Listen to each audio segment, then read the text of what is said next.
शिवतराय च।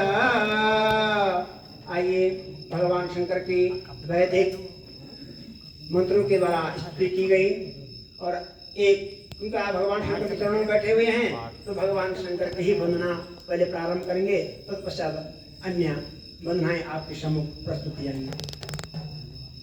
नमामि समेशान निर्